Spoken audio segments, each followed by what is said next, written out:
Bab 070. Ini masih pagi, kenapa kau harus mengajakku berduel begitu? Sungguh aku tidak tertarik adu kekuatan denganmu, Tuan Muda, batin Ken. Kau dengar itu, Ken? Bunyi apa itu? Apa? Ken menggaruk kepalanya, rambut lurusnya benar-benar kusut. Acak-acakan, mungkin akibat bermandikan keringat semalaman penuh. Dengar coba. Faro menggeram kuat. Berbeda dari Ken, mata Faro terbuka sempurna. Dia sudah bangun, duduk di tepi ranjang dengan sarung yang tidak terpasang dengan benar. Apa? Ken masih tidak fokus, nyawanya masih belum terkumpul sempurna. Suara apa yang kau maksud, Tuan? Pagi-pagi buta sudah ribut, batin Ken. Apa-apa terus? Buka telingamu, dasar budek. Untuk yang kedua kalinya sebuah tendangan mendarat di kaki Ken, bahkan kali ini disertai umpatan. Ya Tuhan, apa salah dan dosaku? Kenapa aku punya bos yang seperti ini? Berduit sih berduit, tapi kalau menyusahkan begini buat apa? Batin Ken mengumpati Faro. Yakinlah Ken hanya berani mengumpati Faro di dalam hati. Seumur hidupnya dia tidak akan bisa mengatakan itu secara langsung. Memangnya bunyi apa? Si, Tuan. Ken memusatkan pendengarannya, mencari bunyi yang dimaksud Faro. Bunyi yang membuat tidur ayamnya terganggu. Beberapa detik berlalu, Ken baru tahu dari mana sumber bunyi itu.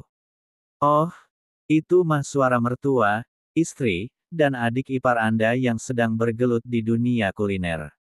Ken tersenyum lebar setelah berhasil menebak. Seharusnya sudah berakhir, kan? Dia bisa melanjutkan tidurnya, memeluk kembali bantal guling yang teronggok di lantai. Ternyata Ken salah besar, Faro justru memukul lengannya. Sepertinya apa yang Ken ucapkan tak ada benarnya di mata Faro. Kau pikir jam berapa sekarang? Faro menunjuk jam bulat yang tergantung di dinding. Kelakuan Faro mirip seperti dirinya yang terkejut ketika pertama kali mendengar keributan di rumah ini. Beruntung Faro tidak bangun dan meraih sapu yang berada di sudut pintu, mungkin jika Faro melakukannya maka Ken kan mendapat pukulan dari gagang sapu. Jam 3:30 pagi, Tuan Muda. Ken menjawab malas.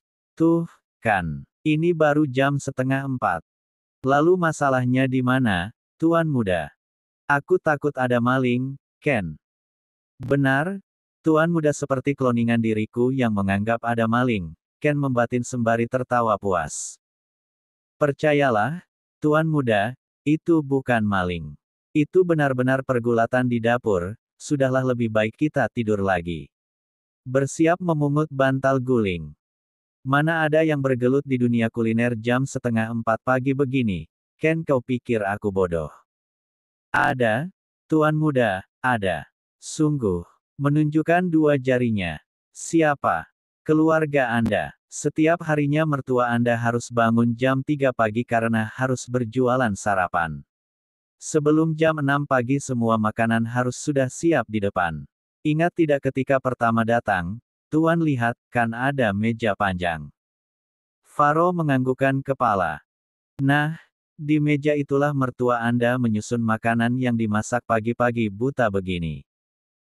Tubuh Ken berangsur turun, menempatkan bantal guling di antara kedua kakinya.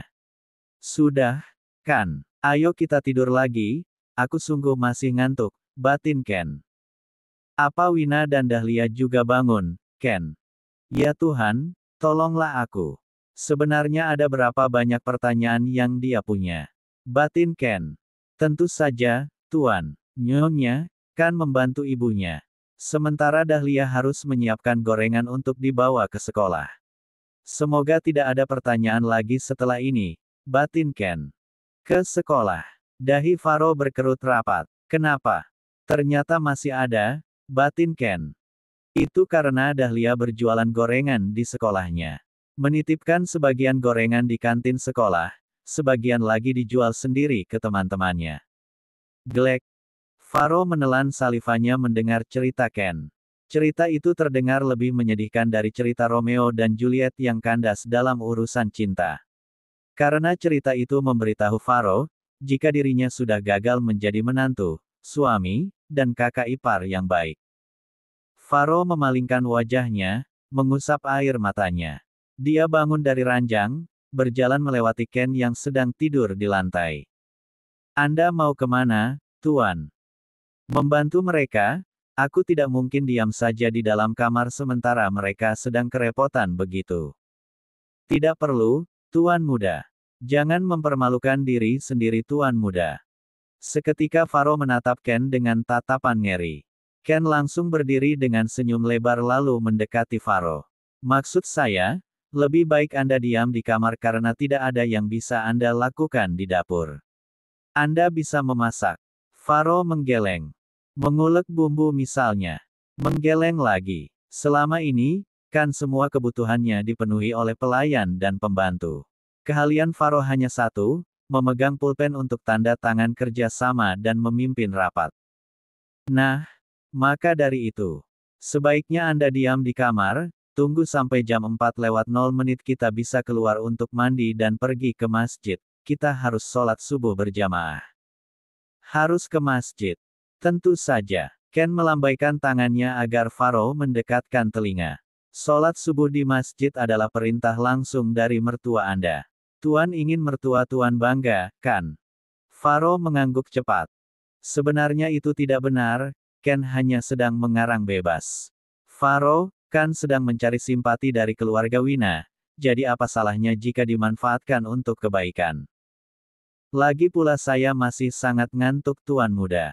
Ken mengucek matanya, dia terlalu lelah. Menyetir mobil dan mendorong mobil. Tidak sampai di situ, dia juga harus berdebat di tengah malam buta dengan Faro hanya karena drama sarung yang tak ada habisnya. Flashback on. Setelah Faro dan Ken menerima baju dan sarung dari Myrna, mereka langsung masuk ke kamar. Pandangan pertama yang terlihat oleh Faro saat pertama kali membuka kamar adalah kasur. Ukuran kasurnya sangat kecil, kasur miliknya bahkan memiliki ukuran 4 kali lipat lebih besar. Hanya ada satu lemari dan meja kecil yang di atasnya tergantung colokan untuk kipas angin dan mencarger handphone. Lampu di kamar itu seperti lampu yang didesain khusus untuk pengantin baru yang akan menikmati malam pertama, redup dan syahdu. Setidaknya itulah yang ada di pikiran Faro. Dia akan sangat bersyukur jika saja Wina yang berada satu kamar dengannya, tetapi ini Ken. Bukannya untung malah buntung. Kita tidur di mana, Ken? Pertanyaan itu langsung keluar begitu Faro memperhatikan sekeliling. Di kasur ini, Tuan. Memangnya di mana lagi? Ken sudah duduk di atas kasur sembari melepaskan jas dan kemejanya. Kita berdua tidur di kasur itu. Ken mengangguk. Iya, kan hanya ada satu kasur, Tuan. Memangnya aku harus tidur di mana lagi, Tuan? Kemari. Faro melambaikan tangan, Ken bangun dan berjalan mendekati Faro. Aku tidak mau tidur satu kasur denganmu.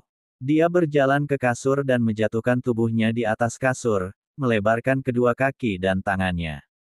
Ini saja terlalu sempit, mana mungkin aku berbagi ranjang yang super kecil denganmu. Itu tidak akan pernah terjadi. Lalu, aku tidur di mana? Terserah kau saja, kau bisa tidur di situ, atau di situ. Faro menunjuk beberapa ruang kosong di lantai. Ken hanya bisa menelan salivanya, tidak percaya jika dirinya harus berurusan dengan kelakuan Faro yang seperti ini. Atau mungkin di mobil. Faro tertawa puas. Saran terakhir yang diberikan Faro malah membuat Ken sakit kepala. Bagaimana mungkin dia tidur di dalam mobil? Akhirnya Ken memilih membuka lemari, mencari apapun yang bisa dia gunakan untuk alas tidurnya di lantai. Beruntung Ken menemukan selimut tebal, setidaknya itu bisa digunakan. Ken nyaris terlelap ketika Faro memanggil namanya. Ken. Kenapa lagi, Tuan Muda? Apa kau itu robot, Tuan? Kau tidak lelahkah? Sebaiknya pergi tidur dan temui Nyonya besok, segera ajak rujuk agar kita segera pulang ke mansionmu yang mewah itu. Semakin lama di sini aku juga yang akan repot, batin Ken. Bagaimana cara menggunakan sarung? Ya Tuhan, sebaiknya kutuk aku jadi batu saja. Apa aku harus mengajarkan cara menggunakan sarung padanya?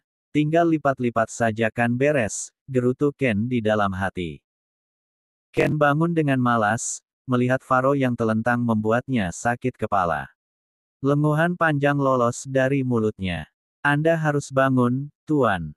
Mari saya ajarkan, melipat dan menggulung. Setelah ini saya akan membuat channel YouTube dengan judul, tutorial menggunakan sarung. Mungkin saja ada ribuan tuan muda di luar sana yang juga tidak bisa menggunakan sarung. Faro menurut, dia bangun dan sudah menanggalkan celana mahalnya. Tidur dengan celana yang basah bukanlah pilihan yang terbaik. Jika memungkinkan lebih baik dia tidur dengan hanya dibalut selimut. Jadi pertama-tama begini, letakkan tangan di sini, dilipat di sini, dilipat lagi, digulung, jadi. Ken tersenyum ketika sarung sudah menempel sempurna di pinggangnya. Bagaimana? Mudah, kan? Ken mendongakkan kepala untuk melihat hasilnya, dia nyaris terbahak ketika melihat Faro menggunakan sarung yang kedodoran. Beruntung dia masih bisa menahan tawanya. Setelah beberapa menit berlalu, akhirnya drama sarung pun berakhir. Dengan sangat telaten Ken mengajarkan Faro. Flashback off. Faro dan Ken memutuskan untuk tidur lagi dan akan bangun sesuai arahan Ken jam 4:10. Faro terbangun ketika getaran alarm dari ponsel mengusik lengannya. Rupanya benda tipis persegi panjang yang dia letakkan di samping kepalanya sebelum tidur itu meluncur bebas sampai tertindih tubuhnya. Setelah berpisah dari Wina, Faro memang tidak bisa jauh dari handphonenya. Di HP itulah wajah Wina terpajang, Faro baru bisa memejamkan mata setelah memandangi wajah mantan istrinya. Dia menggeliat, meraih HP dan melihat pukul berapa sekarang ini. Sesuai arahan Ken, sekarang jam 4:10 pagi. Keributan di dapur masih terdengar sangat jelas. Sesekali terdengar bunyi piring yang saling beradu, terkadang terdengar suara tawa di sela-sela obrolan yang tidak jelas. Namun, yang paling membuat Faro tidak tahan adalah aroma masakan yang menerobos masuk ke dalam lubang hidungnya. Sampai aroma itu direspon oleh perutnya yang sudah memberi sinyal ingin segera makan. Pisang goreng, gumamnya sembari meraba permukaan perut. Beberapa kali Faro memanggil nama Ken, tetapi yang dipanggil masih asik dengan alam bawah sadarnya. Ken. Kali ini Faro sedikit memberi geraman di suaranya. Meskipun begitu Ken tetap tidak merespon. Dia malah memutar tubuhnya sehingga memunggungi Faro. Kau itu tidur atau mati suri, sih? Faro memukul bahu Ken dengan bantal guling. Ken melonjak terkejut, dia sampai langsung bangun. Ah, kenapa lagi sih tuan muda? Mengelus bahunya. Lihat, jam berapa sekarang? Menunjuk jam dinding. Ken melihat dengan malas. Waktu sudah menunjukkan pukul 4:13 waktu Indonesia Barat. Artinya sudah 3 menit Faro berusaha membangunkan Ken. Aku pikir kau mati, nyaris saja aku berlari ke masjid dan memberi pengumuman tentang berita kematianmu. Astagfirullah.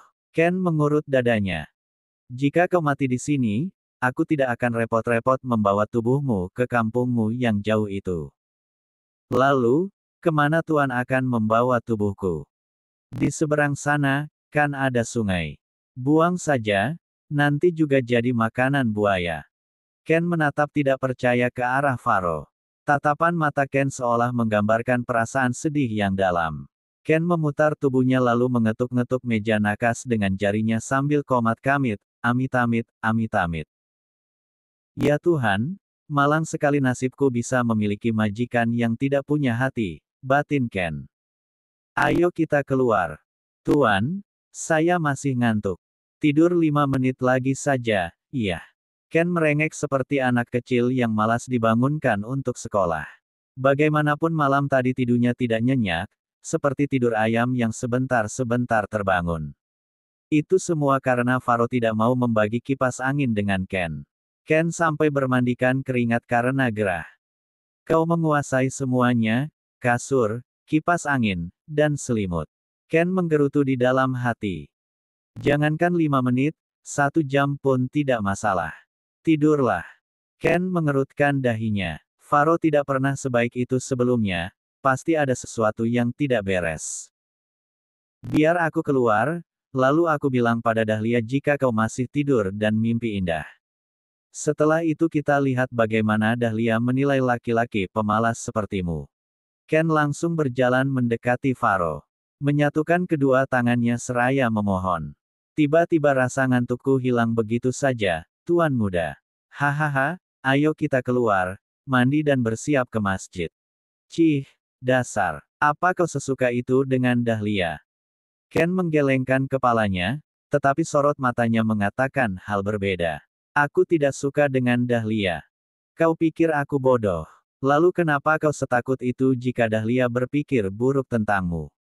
Itu karena, sebagai laki-laki yang memiliki image baik, aku harus mempertahankan itu, kan?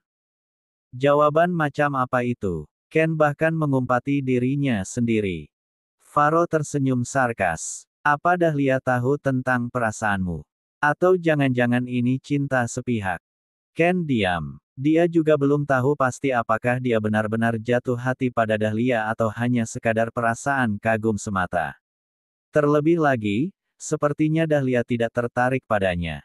Dia masih terlalu kecil, nampaknya Dahlia belum ingin mengenal urusan cinta. Kau bahkan tidak tahu apakah dia juga punya perasaan atau tidak. Sudahlah, ayo kita keluar. Ken mengangguk. Baru saja Faro dan Ken hendak keluar, tangan Faro bahkan sudah berada di atas gagang pintu. Dia urungkan karena terdengar suara Wina yang berteriak. Manda, kau di toilet bertapa atau bagaimana? Lama sekali. Itu suara Wina. Dia berteriak dari balik pintu kamar mandi. Sebentar lagi, Kak. Lagi tanggung ini, sekalian mandi. Dan itu suara Dahlia. Dari tadi bilangnya sebentar-sebentar terus, tapi sudah 0 menit kau di dalam, kena varises baru tahu rasa. Kakak mau apa, sih? Seketika Faro menutupi kedua telinga Ken dengan kedua telapak tangannya. Jangan sampai Ken mendengar urusan pribadi Wina, hanya dia yang berhak. Itu hanya miliknya. Ken nampak mengerucutkan bibirnya, dia juga ingin tahu apa yang dilakukan Dahlia di dalam toilet. Pikiran dua orang ini benar-benar perlu dibersihkan. Anda benar-benar manusia egois yang posesif, Tuan Muda, batin Ken. Rumah Myrna memang tidak terlalu besar, bahkan terkesan kecil jika dibandingkan dengan ruang tamu di mansion Faro. Di rumah itu hanya ada satu kamar mandi, artinya jika ingin mandi ya harus bergantian. Kebetulan kamar tamu yang Faro tempati dan dapur yang terhubung dengan kamar mandi jaraknya tidak terlalu jauh. Jadi ketika Wina dan Dahlia saling berteriak, Faro bisa mendengarnya dengan jelas. Setelah tidak terdengar lagi suara keributan Faro dan Ken memutuskan untuk keluar. Begitu keluar pintu, Ken langsung berpapasan dengan Dahlia yang masih mengenakan piyama panjang dengan kerudung instans yang miring-miring tidak jelas. Dada Ken berdesir, dia tidak berkedip, bahkan tanpa sadar membuka mulutnya karena perasaan kagum. Sejak kapan Dahlia berhijab? Kenapa dia terlihat semakin cantik? Rasanya Ken ingin membungkus Dahlia dan membawanya pulang ke rumah orang tuanya. Arregegegeh, teriaknya begitu melihat Ken. Kenapa? Ada apa? Myrna langsung menghampiri begitu mendengar teriakan Dahlia. Tangan kanannya bahkan masih memegang spatula. Sementara Wina tidak bisa mendengar keributan di luar karena keran air sedang menyala.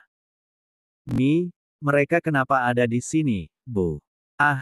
Maaf maksudku kenapa Mas Faro dan Mas Ken ada di sini? Aduh, Lia, Ibu kira ada apa? Tadi malam Masmu itu datang, tadinya Ibu mau bangunin kamu tapi kamu sudah tidur lelap. Padahal sudah ada yang kangen singkong goreng buatanmu, loh. Myrna melengos kembali ke dapur untuk bergulat dengan beberapa menu yang belum matang. Dahi Dahlia berkerut. Singkong goreng. Siapa? Bu. Tidak ada jawaban dari Myrna, tetapi Ken malah bertingkah aneh. Dia tersipu malu berdiri di belakang Faro. Tanpa polesan apapun, wajah alami Dahlia bisa membangkitkan jiwa lelaki yang ada di dalam diri Ken. Ini jelas cinta sepihak, Dahlia bahkan tidak tahu jika Ken begitu menggilai singkong goreng buatannya, batin Faro menarik kesimpulan.